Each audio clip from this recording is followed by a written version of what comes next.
Hey, and this is the case. Now, when you assemble it, it literally just comes in pieces. So you kind of take some screws and screw them in there. Like it all comes like with all the parts you need a screwdriver to use. Be careful when you're assembling it, because if you go too much, you'll just destroy the plastic itself.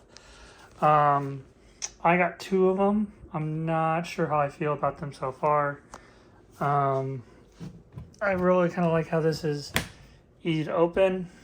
Like it's not a really big latch system. It's not cumbersome. It's not going to break. There's tons of different slots in there for you to move things around with the trays.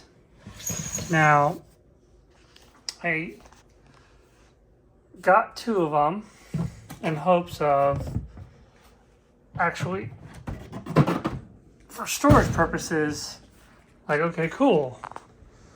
I'd stack them, and because it's clear on the side, I can see what's inside them and easily find what I'm looking for with my plethora of minis.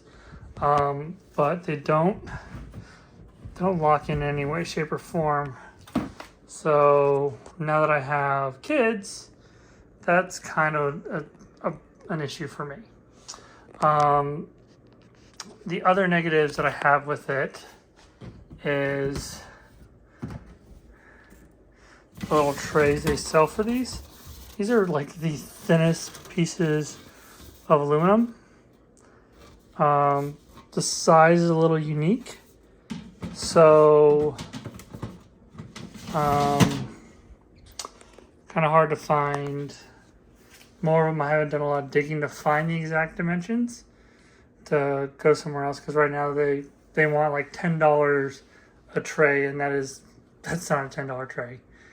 It's very, very cheap. I've also noticed like some bowing. You can see this case, it's empty. It's been sitting empty and hasn't been sitting on with a lot of stuff on top of it, and it is bowed a little bit. And some people talk about the handle not being that strong. I think it's fine. This is pretty solid for carrying a ton of models. Not going to fit on an airplane.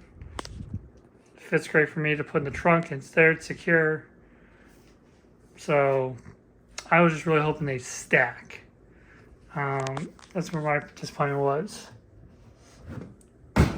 Some people complain that there's no pockets for dice or for the book. Every bag I've owned that has those, they never fit right. So to me, it's not a big deal. A small bag, a small little backpack that holds my books that I need and my dice bag, that's enough. Like my Army transports in the past, they never held the dice correctly, and they were always bulky and looked like they're peeling out of them. So, yeah, it's not the best quality. If you can put the doors on them kind of any way you want. I accidentally did it backwards on them, but with the arrangements, you can fit a 2,000 point Army inside the case. It's easier to store and stack. I was just hoping. My misses again with this is they're not stackable, and I'd like to just find a tray system that I can just store my models on, so I only have to have 1 or 2 of these like this and pull out what I need and take it to my shop.